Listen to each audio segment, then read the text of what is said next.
E aí, gente boa, olha eu aqui mais uma vez com vocês para uma viagem pelo modernismo brasileiro.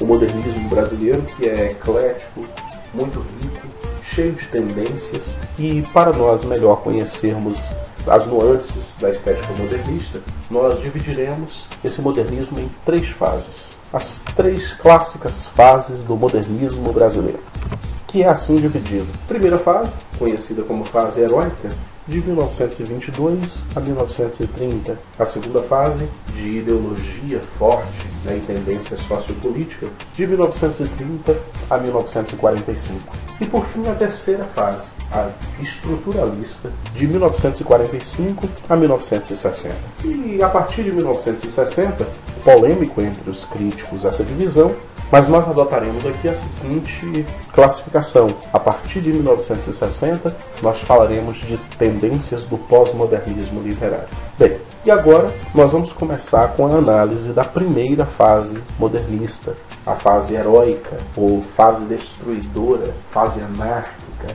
fase iconoclasta.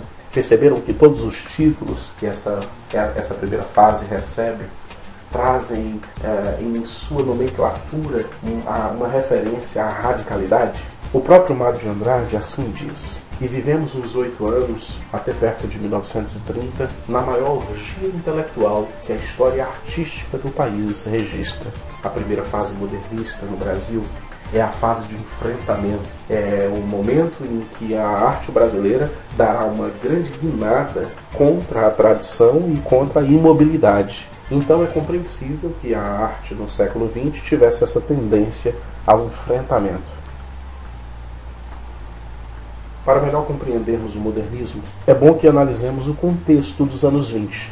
A década de 20 é uma década do entreguerras, um período em que a sociedade respirou mais ou menos tranquila. Nós viveremos grandes transformações políticas, sociais e culturais que seguiram a Primeira Grande Guerra Mundial. O Brasil, na década de 20, viverá os últimos anos da República Velha, a República Café com Leite, mas são anos áureos, são anos dourados, são anos em que o Brasil se torna o maior produtor de café mundial. 80% do café consumido no mundo saía do Brasil. São Paulo respondia pela maior parte da produção. A lei de povoamento do solo trouxe, em 8 anos, 1 milhão de imigrantes para o Brasil. São Paulo, mais uma vez de maneira especial, recebe grande parte desses imigrantes. São Paulo vai absorver a mão de obra desses imigrantes, mudando drasticamente a paisagem humana do Brasil. Nós teremos a abertura de fábricas, usinas, percebem? São Paulo está se tornando o grande centro cosmopolita, industrial. A vida de São Paulo está se tornando mais ativa, mais vertiginosa. Mas nada disso impede o clima de inconformismo em relação à ordem política e social. É exatamente nos anos 20 que veremos surgir os movimentos tenentistas, movimentos armados, os primeiros sinais de que a República Velha está entrando em colapso. É também na década de 20 que veremos a fundação do Partido Comunista Brasileiro.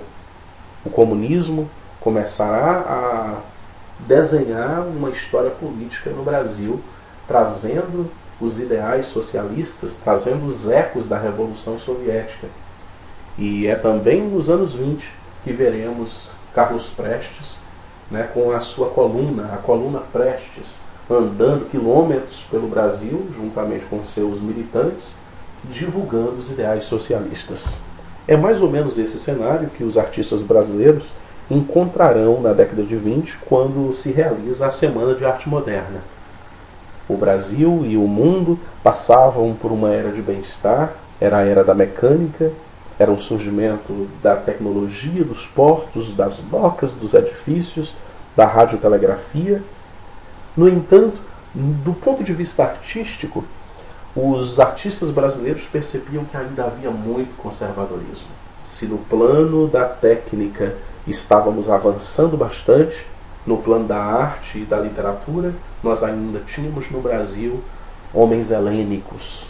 E é a Semana de Arte Moderna que vai trazer o grande impacto ao Brasil na revelação de uma arte inteiramente nova. Entretanto, convido vocês a analisarem comigo o fato de que a Semana de Arte Moderna é apenas um marco cronológico. Antes da Semana de Arte Moderna, nós já tínhamos no Brasil, pipocando uma série de manifestações modernistas. É por isso que farei com vocês uma viagem agora pelos antecedentes da Semana de Arte Moderna. E vamos começar por 1912. Afinal de contas, neste ano, Oswald de Andrade retorna ao Brasil após uma viagem pela Europa. Nessa viagem, Oswald de Andrade entra em contato com as técnicas vanguardistas, de maneira muito especial com o futurismo. E quando retorna ao Brasil em 1912, o Oswald está ansioso por apresentar essas técnicas aos artistas brasileiros. Ansioso por atualizar a inteligência nacional. O Oswald de Andrade entendia que os ponteiros do relógio da arte no Brasil estavam atrasados. E era preciso, portanto, acertar o passo da arte brasileira em relação à arte que estava sendo produzida no mundo. Outra data importante é 1913, quando o pintor lituano Lazar Segal realizará a primeira exposição de obras modernistas no Brasil.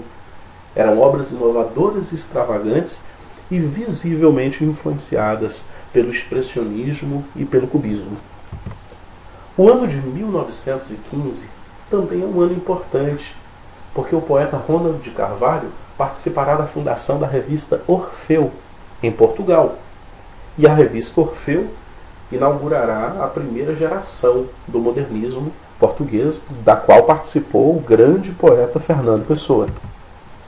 Agora, é o ano de 1917 que causará um profundo abalo sísmico no terreno das artes brasileiras, pois nesse ano teremos a polêmica exposição dos quadros da Anita Malfatti.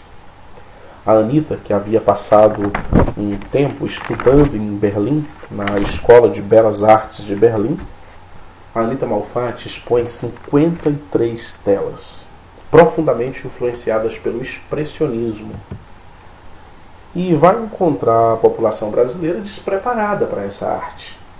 Causa, portanto, uma grande celeuma, principalmente entre os críticos.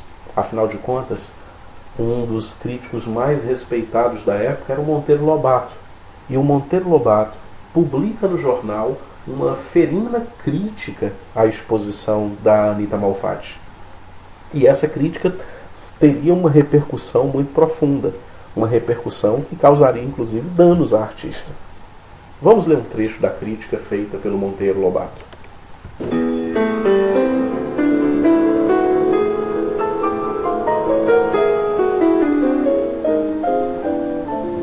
O Monteiro Lobato parece não aceitar que a pintura da Anita Malfatti fuja dos ideais gregos de representação, da proporção, da simetria, daquilo que ele chama de arte pura. Ora, a intenção do Monteiro Lobato era criticar e desacreditar a arte modernista. Entretanto, o tiro sai pela culatra, pois essa polêmica acaba por projetar ainda mais os ideais modernistas, uma vez que, principalmente o Oswald de Andrade, entrará em defesa da Anita Malfatti. A partir de agora, portanto, o modernismo está na pauta do dia.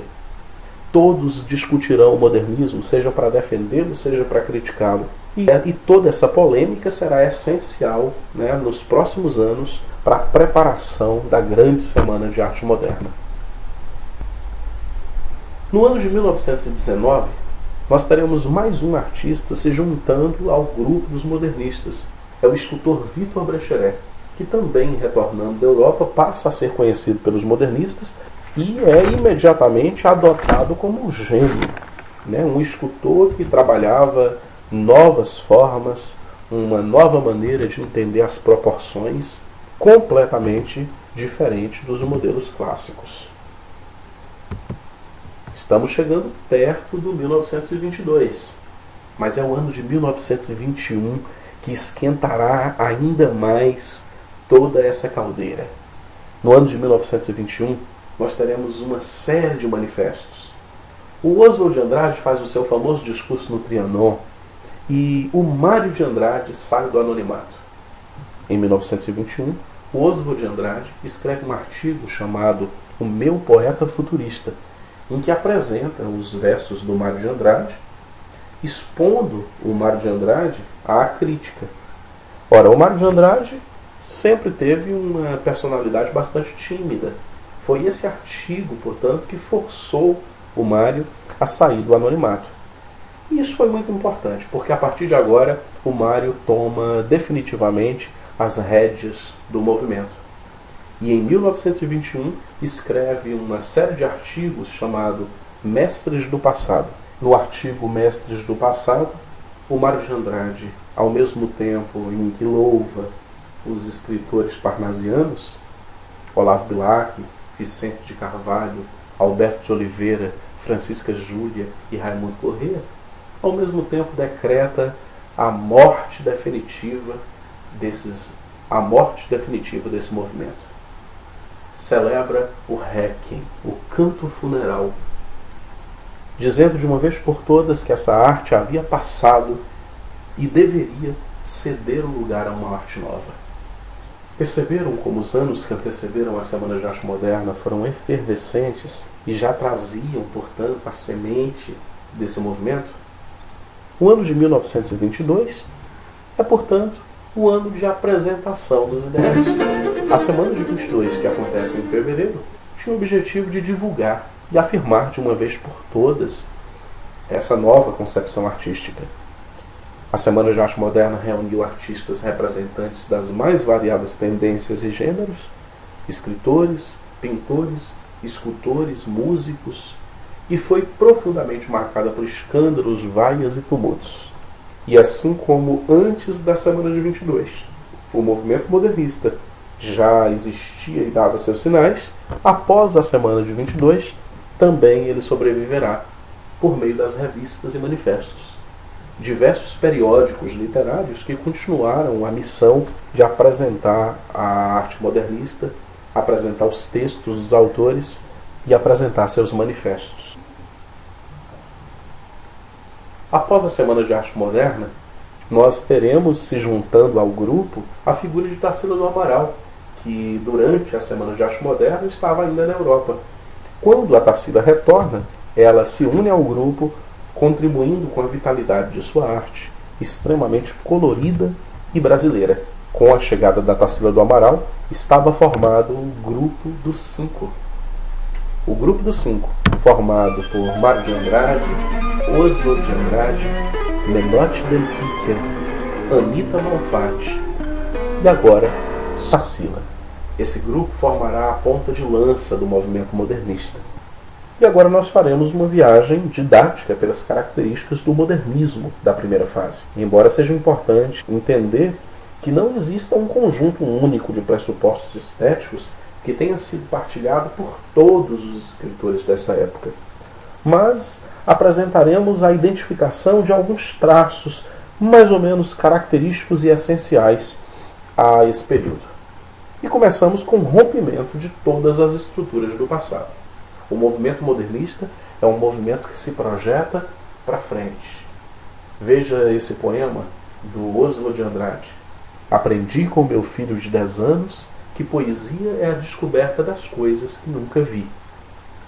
Ora, se poesia é a descoberta das coisas que ainda não vi, a poesia, portanto, um movimento para frente.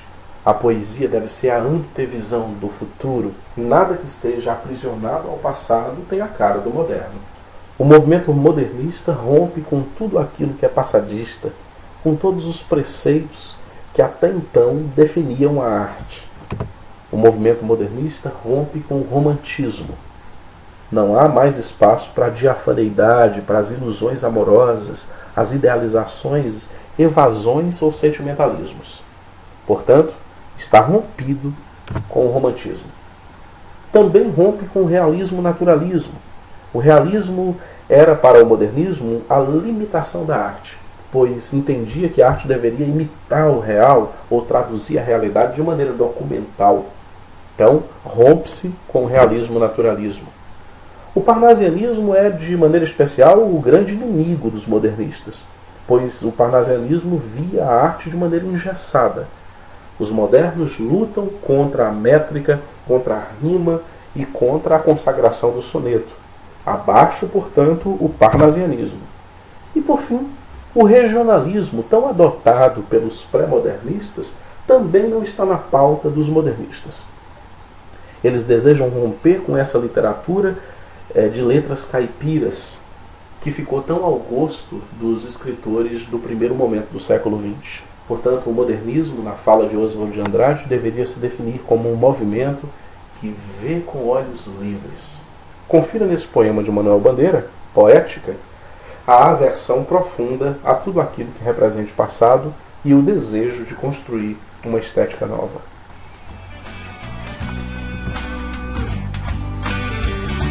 O movimento modernista da primeira fase possui caráter anárquico, destruidor.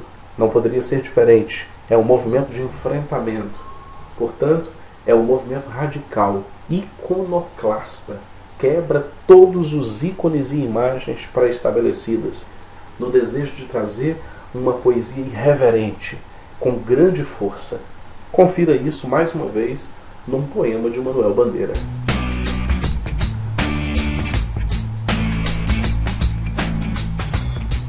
Os poetas modernistas escrevem sem obedecer normas ou regras fixas. Os versos são livres, sem métrica e brancos, sem rimas, como este poema do Mário de Andrade.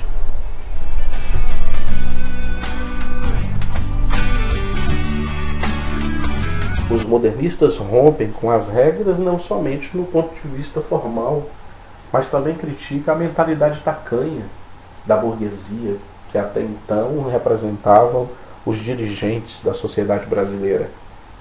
No poema Ode ao Burguês isso fica muito claro. Confiram.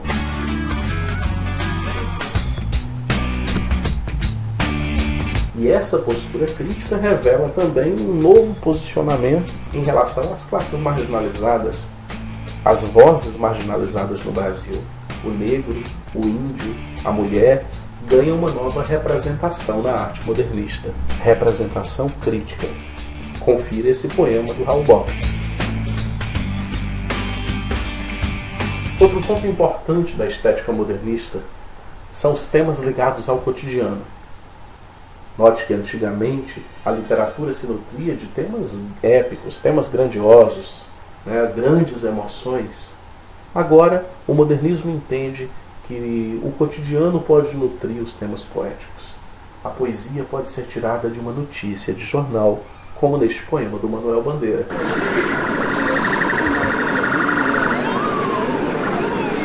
O modernismo se inspira na linguagem cinematográfica, linguagem feita de flechas, na linguagem telegráfica, a linguagem da publicidade, que é sempre bastante sintética. Veja, portanto, a concepção de poema pílula nos poemetos abaixo.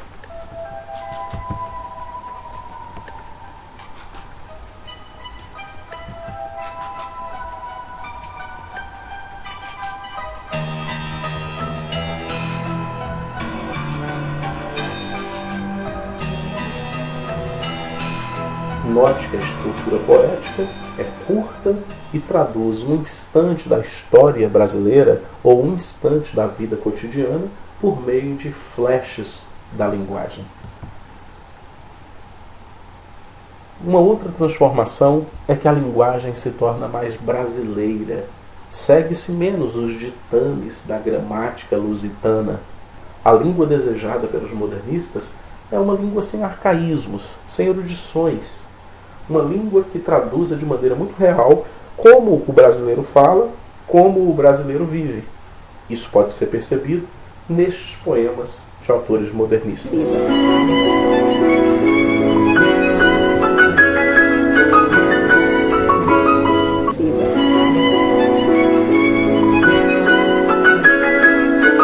Mas não é só a linguagem, não.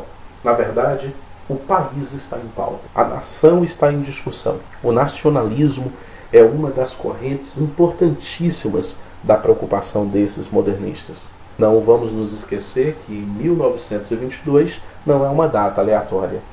1922 é o centenário da independência brasileira.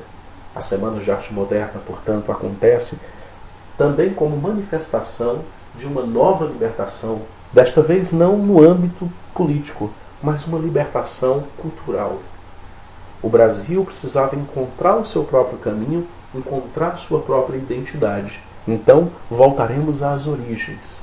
O modernismo da primeira fase possui um caráter primitivista, e essa necessidade de entender as origens da identidade nacional brasileira será percebida nos grandes manifestos nacionalistas. Nós teremos duas tendências: o nacionalismo crítico, liderado por Oswald de Andrade, e o nacionalismo ufânico, liderado por Plínio Salgado. Vamos conhecer um pouco esses manifestos. O primeiro manifesto é o Manifesto Pau-Brasil, lançado por Oswald de Andrade em 1924. Tinha como intenção apresentar a poesia brasileira e valorizar os estados primitivos de sua cultura. Pau-Brasil foi o primeiro produto de exportação genuinamente brasileiro.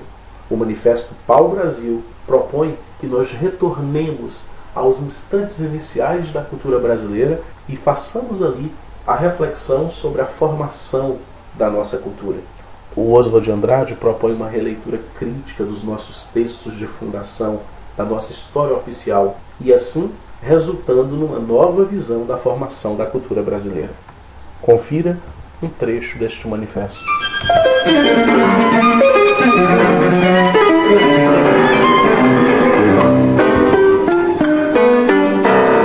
Outro manifesto nacionalista é o Manifesto Verde-Amarelismo, Manifesto Iangaçu Verde-Amarelismo, que é uma clara reação ao Manifesto Pau-Brasil.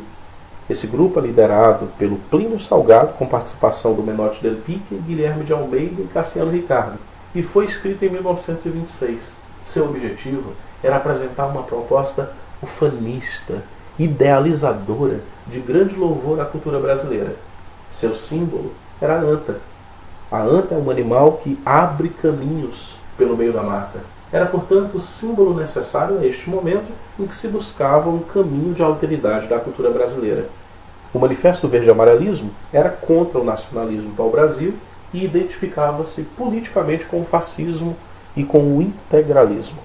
Confira um trecho do manifesto.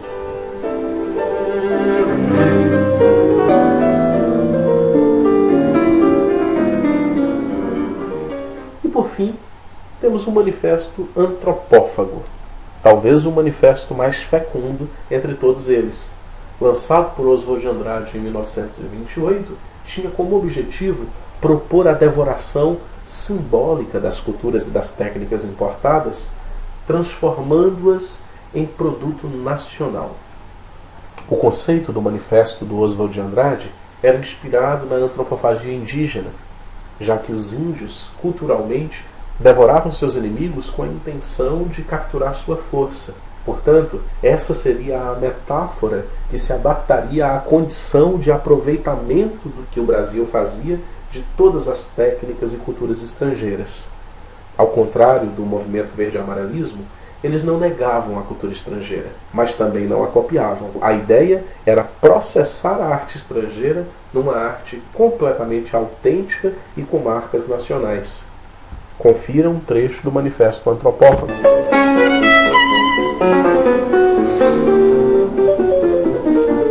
A ideia de devoração cultural torna importante ao longo de todo o século XX e será retomada em diversos momentos, principalmente após a década de 60, com o movimento tropicalista, o cinema novo do Glauber Rocha e até mesmo no rock nacional do Raul Seixas. Todos esses artistas realizaram uma proposta muito parecida com a do Oswald de Andrade.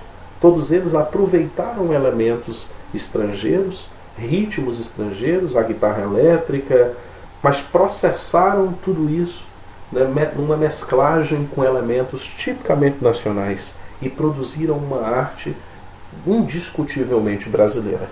Seguem agora alguns poemas do modernismo da primeira fase que retrataram de alguma maneira o Brasil e sua história. Eu organizo o movimento, eu oriento o carnaval, eu inauguro o monumento no Planalto Central do país. Viva a bossa, sa, sa, viva a palhoça, sa, sa, sa, sa. Viva a bossa, sa, sa, viva a palhoça, sa, sa, sa, sa.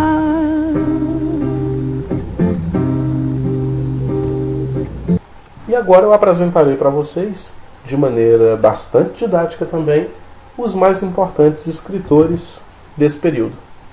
O primeiro deles, Oswald de Andrade. Ora, Oswald é o agitador profissional, o escritor mais radical do modernismo, aquele que foi responsável por agremiar os escritores e artistas e oferecer a voz do movimento. O Oswald de Andrade, com seu caráter bastante polêmico, agitador, levou à cena as grandes discussões modernistas. Sua literatura possui humor e lirismo. E o Oswald inaugurou uma técnica interessantíssima, que é esta linguagem extremamente sintética, muito semelhante à linguagem telegráfica. E é impossível esquecer a contribuição do Oswald de Andrade na revisão crítica da história do Brasil, principalmente nos manifestos Pau-Brasil e Manifesto Antropófago. Mário de Andrade, que é tido por muitos como Papa do modernismo, a grande mente lúcida do modernismo, aquele que realizou literariamente as propostas anunciadas pelo Oswald de Andrade. O Mário é compromissado com a definição da cultura brasileira, com sua riqueza linguística e folclórica. Era um etnólogo, folclorista, andou pelo Brasil inteiro garimpando, coletando dados da nossa cultura popular. É um escritor com uma crítica profunda ao artificialismo da alta burguesia brasileira. Nós podemos perceber isso em obras poéticas como Ódio ao Burguês ou no romance Amar, Verbo Intransitivo, em que o Mário apresenta a superficialidade da sociedade burguesa. E também perceberemos uma poesia marcada pela paixão a São Paulo. Paulicéia desvairada e lira paulistana atestam essa característica. Manuel Bandeira é o poeta da humildade, poeta do simples, do terno e do cotidiano. Escreveu uma poesia intensamente lírica, apresentando uma relação profunda com aquilo que há de mais trivial e banal na existência humana, apresentando aquilo que há de mais simples na existência. Escreveu versos ainda inspirados pelo simbolismo, versos de tom confessional, em que sua biografia se confunde com sua obra. Temas como a passagem do tempo, a melancolia, a paixão pela existência e a morte são constantes em sua poesia. Também são poetas e artistas integrantes da primeira geração modernista o Alcântara Machado, Raul Bopp, Guilherme de Almeida, Cassiano Ricardo. E assim nós ficamos por aqui. Espero que vocês tenham aproveitado e até a nossa próxima aula.